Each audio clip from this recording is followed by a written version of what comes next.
जय Mata ji students, welcome to our YouTube channel Dhyan commerce, the key of success. जय Mata ji students, last time हमने negative binomial distribution के बहुत ही important examples को देख लिया है। ऑलमोस्ट वो डिस्ट्रीब्यूशन कंप्लीट हो चुका है और अब हमें यूनिट नंबर 4 में दूसरा डिस्ट्रीब्यूशन है जो कि ज्योमेट्रिक डिस्ट्रीब्यूशन है, उसे ऑब्जर्व करना है। ठीक है, प्रॉपर्टीज जो है ऑलमोस्ट 5 की 5 वही है, तो वो मैं खाली रीड कर लूँगा। ऑलमोस्ट आप आगे वाली 7 प्रॉपर्टीज़ में से लास्ट 2 निकाल दो तो 5 प्रॉपर्टी रहती है, वो ज्योमेट्रिक डिस्ट्रीब्यूशन में होगी विथ अ बिट चेंज। वो मैं अभी समझाने वाला हूँ। ठीक है, तो ज्योमेट्रिक डिस्ट्रीब्यूशन है वो हमें हाइपर ज्योमेट्रिक वो हमें नेगेटिव बाइनोमियल डिस्ट्रीब्यूशन में से ही मिलता है। कैसे मिलता है तो वो ऑब्जेक्टिव में पूछा जा सकता है। तो ऑब्जेक्टिव का क्वेश्चन हो सकता है कि how can we obtain geometric distribution from negative binomial distribution. तो ये क्वेश्चन है हमारा, 1 मार्क में पूछा जाए तो सीधा ही आपको आंसर लिखना है, जो कि प्रॉपर्टी नंबर 7 था हमारे नेगेटिव बाइनोमियल में। If we put n is equal to 1 then we get geometric distribution. अब कैसे आता है वो अगर प्रूव करना है स्टेप्स में, अगर 2 मार्क्स में पूछे तो डिटेल में आपको एक्सप्लेन करना होता है। तो वो कैसे किया जाता है तो वो प्रूफ मैं ज़रूर समझाऊंगा यहाँ पे। सो पहले तो लिखना पड़ता है probability mass function of negative binomial. ठीक है, यहाँ पे ब्रैकेट में लिख रहा हूँ आपके, तो आपको पता चले इसीलिए कि नेगेटिव बाइनोमियल डिस्ट्रीब्यूशन का ये ज्योमेट्रिक ये जो प्रोबेबिलिटी मास फंक्शन हमने यहाँ पे लिखा है। अब फॉर्मूला लिखते हैं, हमें याद ही होगा, सभी को याद है वैसे, n + x - 1 Cn - 1 p raised to n and q raised to x। इसमें n की जगह पे 1 रखना है, put n is equal to 1 and p of x 1 + x - 1 c 1 - 1 p raised to 1 q raised to x। This is 1 1 cancel, x c 0 p into q raised to x बचता है। x c 0 is always 1 यानी p into q raised to x। In short अब जो final यहाँ पे box मिल रहा है हमें, लिखा जाता है पहले q raised to x into p। तो ये है हमारा ज्योमेट्रिक डिस्ट्रीब्यूशन का प्रोबेबिलिटी मास फंक्शन। ठीक है, प्रॉपर्टीज ऑलमोस्ट सभी वही है जैसे कि आगे हम कहते थे। पहली property, this is the distribution of discrete random variable, यानी अगर हम ज्योमेट्रिक डिस्ट्रीब्यूशन अब टाइटल देना चाहे तो उसका प्रोबेबिलिटी मास फंक्शन मेंशन कर सकते हैं हम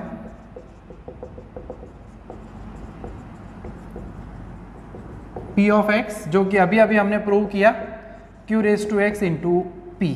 ठीक है, p क्या है तो it is probability of success, q क्या है तो it is the probability of failure. यहाँ पे याद रखना है फर्स्ट सक्सेस वाला पार्ट रहता है, तो हमेशा याद रखेंगे। हियर पूरा जो आगे वाला हिस्सा था वही होता है, पहले हम p लिखते थे प्रोबेबिलिटी ऑफ सक्सेस, यहाँ पे भी वही होगा प्रोबेबिलिटी ऑफ सक्सेस, पैटर्न भी वही रहता है अज्यूम करने वाला जो हम पहले सक्सेस कंसिडर करते थे।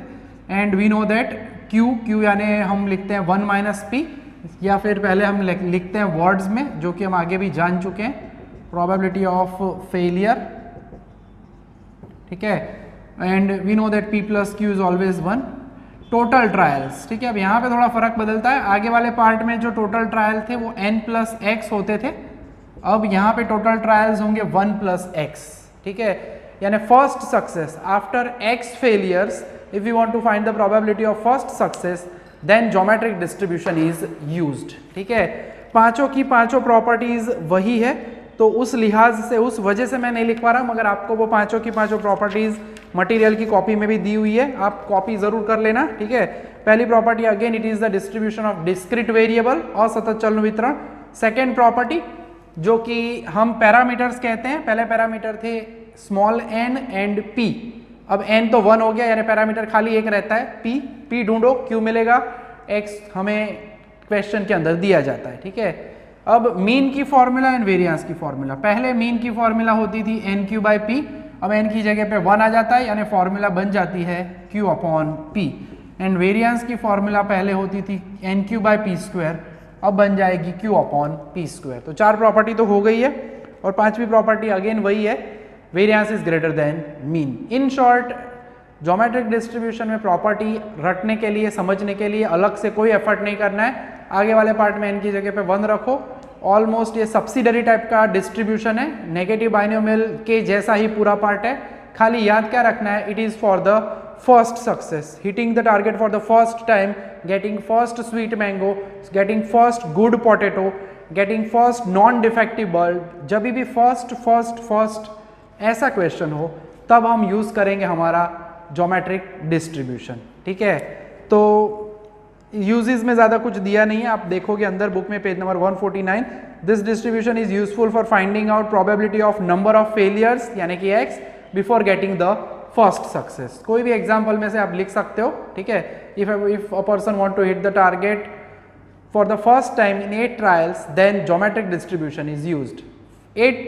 Third trial at the 8th trial, third time hitting the target at the 8th trial, then it will be the example of negative binomial. First success हो तब अब हम याद रखेंगे ये फॉर्मूला हमें यूज करनी होगी। ठीक है, तो ज़्यादा कुछ एग्जाम्पल है नहीं इसके, तो सीधा हम जाते हैं पेज नंबर 153 पे। तो पहला जो सम है आज हम देखने वाले वो है सम नंबर 13, 14 दो सम है, जिसमें हम देखने वाले हैं सम नंबर 14।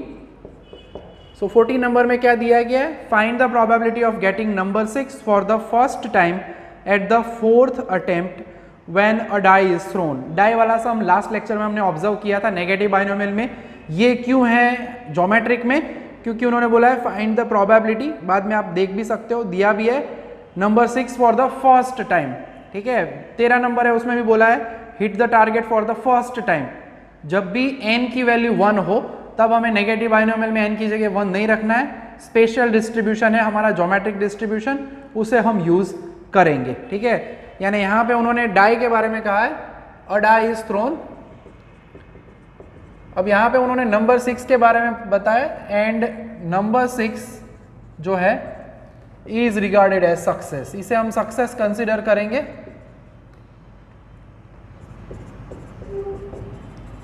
ठीक है, सक्सेस हो गया। प्रोबेबिलिटी क्या होती है, probability of getting any number. एक ही नंबर के लिए हमने लास्ट लेक्चर में कहा था, वो इवन वाला सम था तब। प्रोबेबिलिटी ऑफ गेटिंग नंबर 6,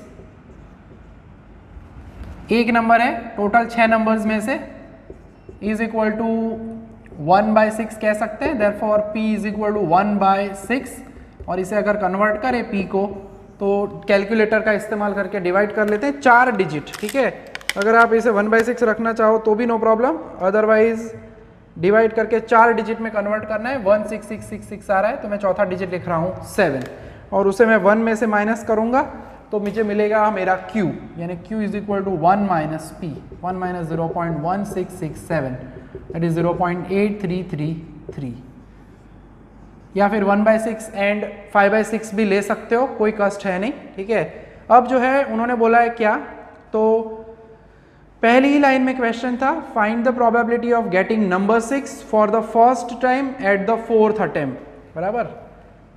ठीक है, यहाँ पे दिया है he wants number 6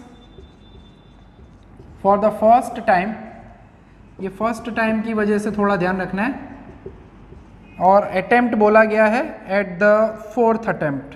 ठीक है,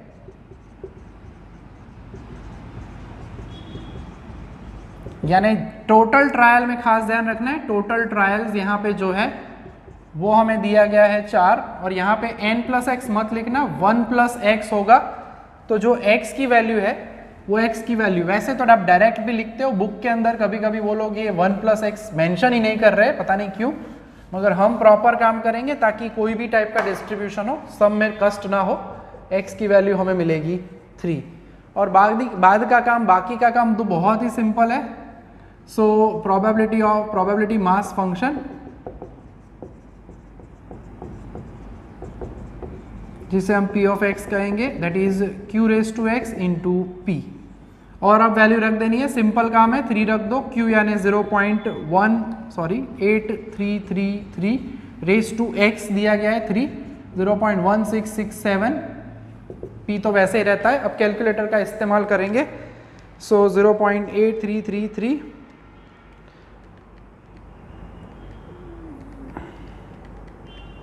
तो 0.5786 जैसा कुछ आ रहा है, 5786 और इंटू 0.1667, ठीक है। सीधा ये सब हमने क्यों लिया, क्योंकि आगे वाला पार्ट तो हमें पता ही है कैसे हम कर रहे हैं, सक्सेस वाला मल्टीप्लाई कर लेते हैं।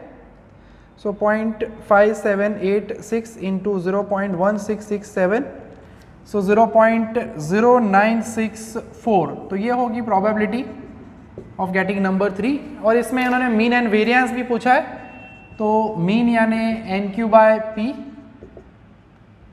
n यानी हमारे पास दिया गया है n की वैल्यू 1 है, ओके सॉरी।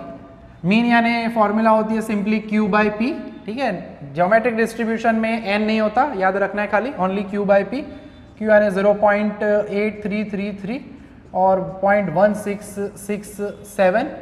अब यहाँ पे डिवाइड करेंगे तो आंसर जो है अप्रॉक्सीमेटली आएगा, क्योंकि डिजिट्स हमने पॉइंट में कन्वर्ट करके लिखा है। सो अप्रॉक्सीमेटली 4.9988 है, तो मैं उसे 5 ही कहूँगा। वेरियंस में Q/P² होता है, सो 0.8333 0.1667 का स्क्वायर, ठीक है, यानी 0.1667 का स्क्वायर 29.98 आ रहा है। अप्रॉक्सीमेटली इसे हम कहेंगे 30, ठीक है।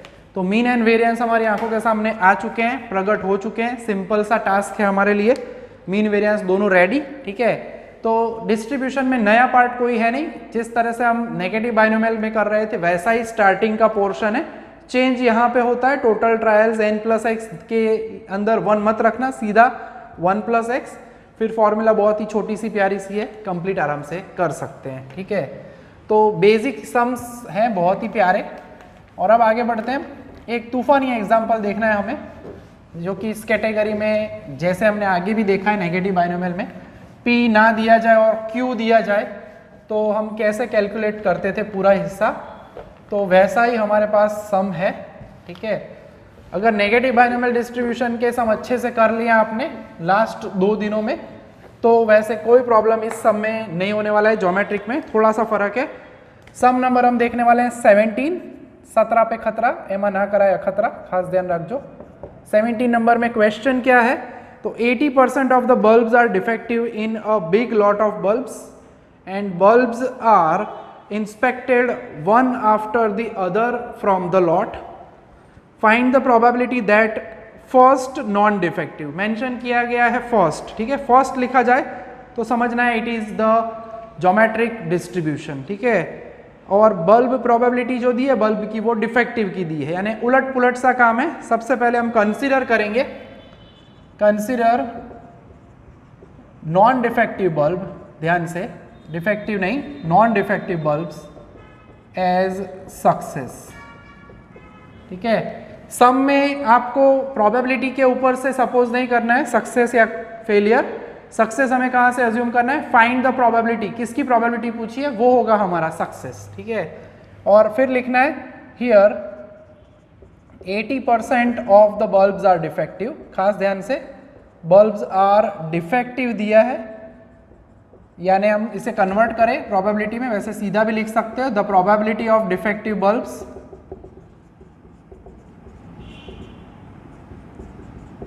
तो वो जो है वो सीधा हम कह सकते हैं 0.8, ठीक है। वो सीधा हम कह रहे हैं 0.8, यानी इसका मीनिंग है P नहीं होगा, क्योंकि हमें नॉन डिफेक्टिव चाहिए, यहाँ पे डिफेक्टिव दिया है, तो ये होगा हमारा Q। सो वैल्यू रखने में खास ध्यान रखना है, P होगा एज यूजुअल 1 - Q, यानी P की वैल्यू हो जाएगी 0.2। तो फॉर्मेट उसी तरह से है, ठीक है। छोटा सा प्यारा सा चैप्टर है, आज हमारा ख़त्म भी हो जाएगा। बहुत ही जल्दी ख़त्म हुए लास्ट 2 चैप्टर, क्योंकि बहुत ही छोटे छोटे थे, हार्डली 20 एग्जाम्पल्स थे कंटिन्यूटी में, और इसमें भी वैसे ही सम है। तो अब जो क्वेश्चन में है, find the probability that first non defective bulb is obtain on testing the 10th bulb, ठीक है। So he wants first non defective bulb, हम थोड़ा सा फॉर्मेटिंग इस तरह से लिखते हैं, ही वांट्स करके, एट द 10th अटेम्प्ट ऐसा लिखते हैं, या ट्रायल लिख सकते हो या टेस्ट लिख सकते हो, चलेगा। देयरफॉर टोटल ट्रायल जो है सीधा लिखेंगे 1 + x = 10 एंड x की वैल्यू क्या होगी 10 - 1 यानी 9, ठीक है। तो x मिल जाए, फिर हमारा रास्ता क्लियर होता है, probability mass function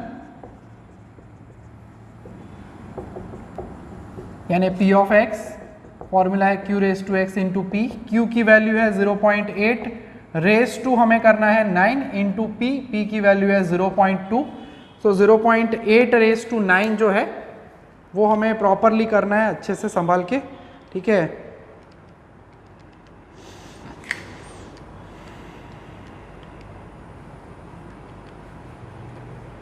so 0.8 into raise to 9 करना है,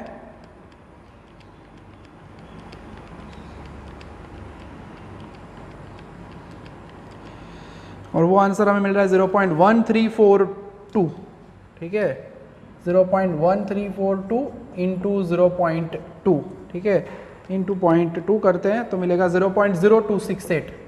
सो प्रोबेबिलिटी हमें ये मिल रही है कि बल्ब जो है first time non defective bulb मिले आफ्टर 9 डिफेक्टिव बल्ब, जिसे ऐसा कहा जाता है। P ऑफ x का meaning after x failures if you want to find the first success, यानी after x defective bulbs if we want to find first non defective bulb, तो उसके probability के चांसेस 0.0268 है, ठीक है। इसमें मीन एंड वेरिएंस भी पूछा, ऑल्सो फाइंड मीन वेरिएंस, तो विदाउट एनी हेजिटेशन मीन यानी q बाई पी, यानी q की वैल्यू 0.8 बाई पी यानी 0.2, सीधा आंसर 4, एंड वेरिएंस जो है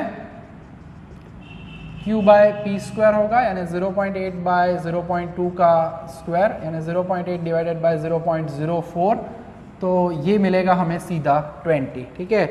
चेक कर सकते हो आप, टैली भी कर सकते हो अच्छे से। तो इंपॉर्टेंट एग्जाम्पल था ये हमारा 17 पे खतरा, एमा ना कराया खतरा खास।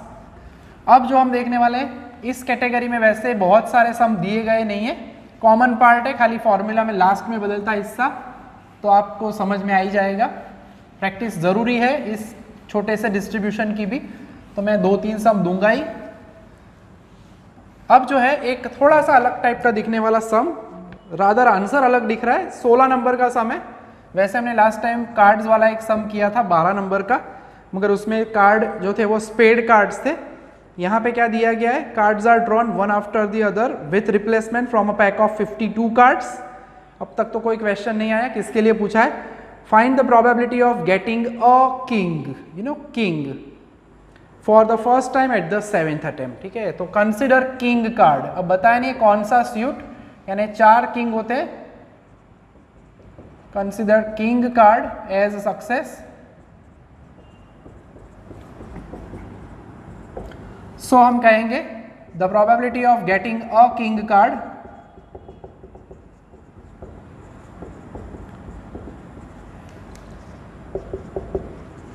इज इक्वल टू, हम लिखते थे वैसे 4c1 divided by 52c1, technically करें तो 4 बाय 52 यानी 1/13, ठीक है। 1/13 0.00 आता है, कन्वर्ट नहीं करोगे तो भी चलेगा, विदाउट कन्वर्टिंग भी कर सकते हैं, वो मैं समझाता हूँ कैसे। q is equal to 1 minus P होगा, 1 माइनस 1/13, 12 बाय 13, तो ये हमें मिला हमारा q, ठीक है। pq रेडी है, और हम जो करते हैं हर बार ही वॉन्ट्स करके लिखते हैं first king at the 7th attempt, ठीक है। वो 7th अटेम्प्ट में फर्स्ट किंग कार्ड उन्हें मिल रहा है, यानी हम कहेंगे 1 + x इज इक्वल टू 7। ये पता चल गया कैसे, 4 किंग होते हैं उसमें से कोई भी एक, नीचे डिवाइडेड बाय टोटल केसेस 52 में से कोई भी एक, x की वैल्यू हमें मिल गई 6, ठीक है। यानी काम आगे वाला काम वही है, खाली यहाँ पे टोटल ट्रायल की फॉर्मूला में n + x की जगह 1 + x आ जाता है। Probability of getting, probability mass function, ठीक है। सो फॉर्मूला में हम लिख सकते हैं उसी तरह से q raise to x into P. अब q दिया गया है हमें 12 बाय 13 रेस टू 6, p यानी 1 बाय 13। अब जो बुक का आंसर है उन्होंने कन्वर्ट किया है कुछ इस तरह से, तो 13 नीचे 6 और 1 7 बार है, तो उन्होंने लिखा है 12 raise to 6 upon 13 raise to 7। अब ऐसे आंसर लिखा है, घबराने की जरूरत नहीं, अगर आप ऐसे नहीं लिखते तो भी चलेगा। कन्वर्ट करना है पावर में तो कर सकते हो, 3 4 5 और 6, तो ऑलमोस्ट 29,85,984 आ रहा है। फिर 13 13 13 13 से डिवाइड करना है,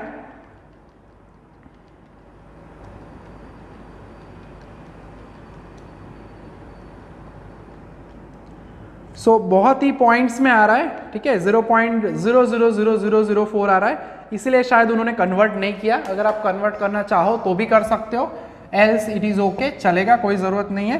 तो P ऑफ 6 हमें मिल चुका है 12⁶ अपॉन 13�7, ठीक है। तो बहुत ही प्यारा सा एग्जाम्पल है ये भी। तो अभी जो हमने ये सम किया हुआ है, वैसे और 2-3 सम भी दिए गए हैं पीछे, मैं होमवर्क में बाद में देता हूँ, मगर वो करें उससे पहले स्पेशल 2 ऑब्जेक्टिव में पूछे जाने वाले एग्जाम्पल, और उनसे ही हमारे चैप्टर का हैप्पी एंडिंग होने वाला है आज।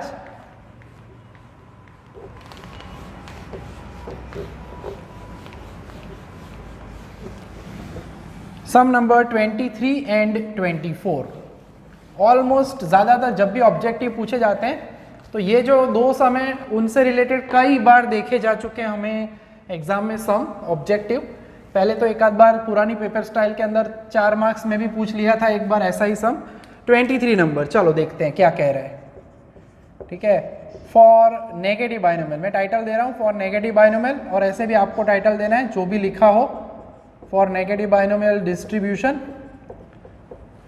उन्होंने दिया क्या है, तो मीन एंड वेरिएंस दिए गए हैं, उल्टा काम करना है, ठीक है। उल्टा काम यानी अब तक क्या है, पी क्यू होता था, एन पी क्यू होता था, और हम फाइंड करते थे मीन वेरिएंस। अब हुआ क्या, अब उन्होंने यहाँ पे हमें उल्टा दिया है, उन्होंने मीन दिया है और वेरिएंस भी दिया है, ठीक है। मीन की वैल्यू उन्होंने हमें दी हुई है, mean is 9 and variance is 36, ठीक है। साइड में लिखता हूं मैं, वेरिएंस इज 36। अब फॉर्मूला तो हमें पता है, ध्यान रखना है नेगेटिव बाइनोमियल है, एन आएगा, N Q by P is 9, इसे हम कह देंगे परिणाम नंबर 1, रिजल्ट नंबर 1, और इसे कह देंगे N Q by P square 36।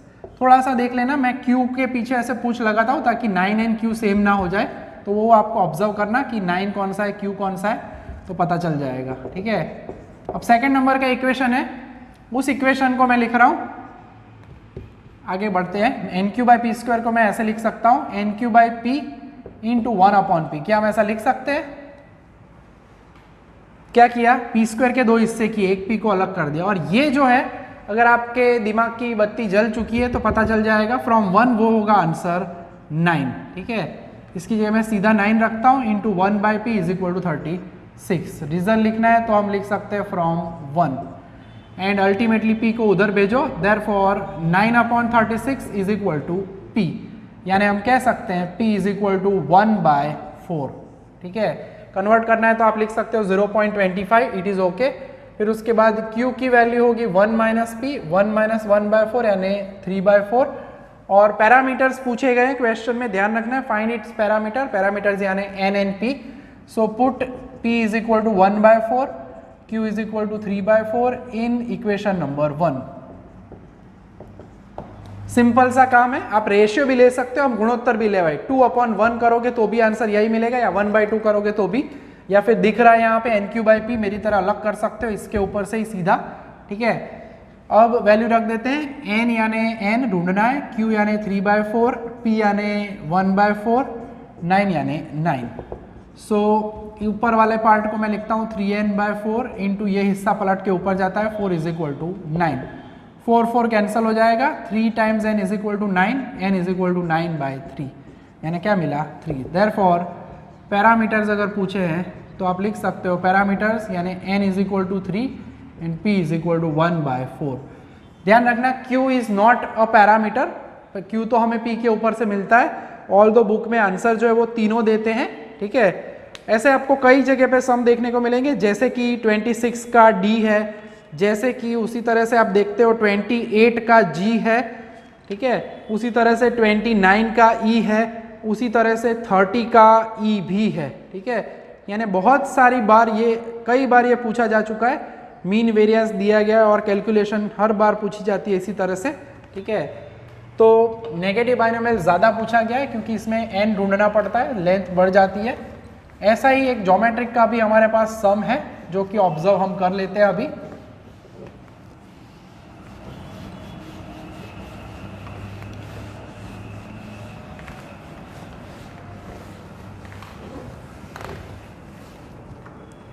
Okay, so 24 number, वैसे इससे तो छोटा ही होगा। For geometric distribution concept same है,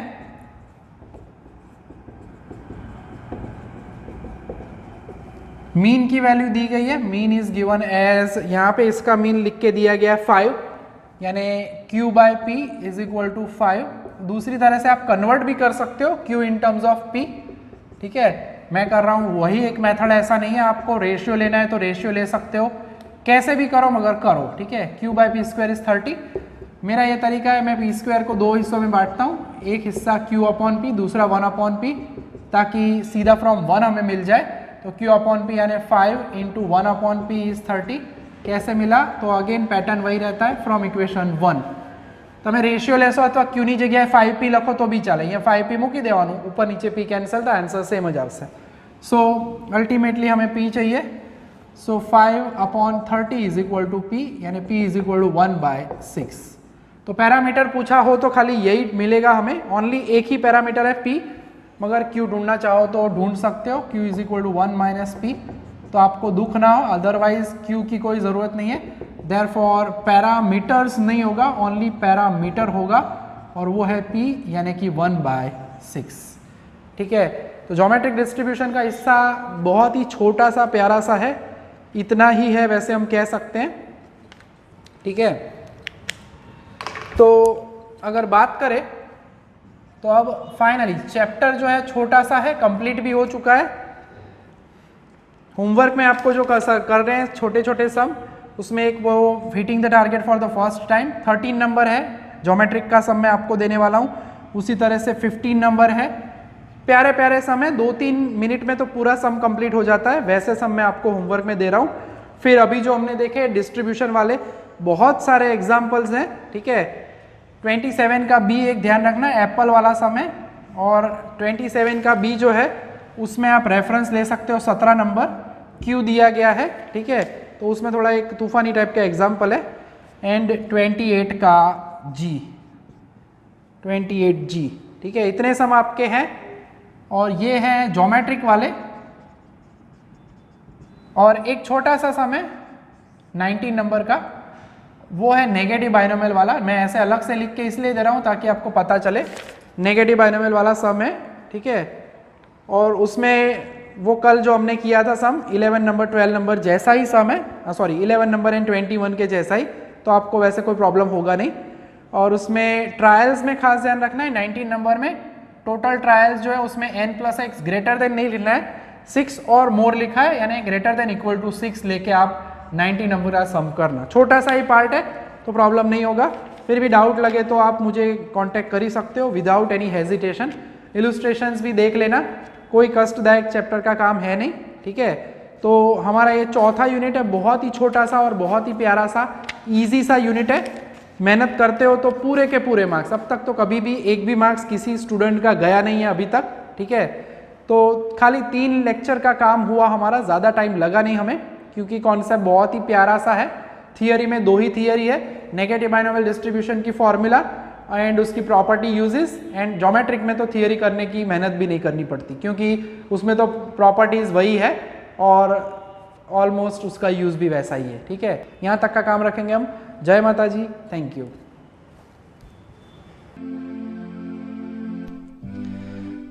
Please like, subscribe, share and press bell icon for notification. Thank you.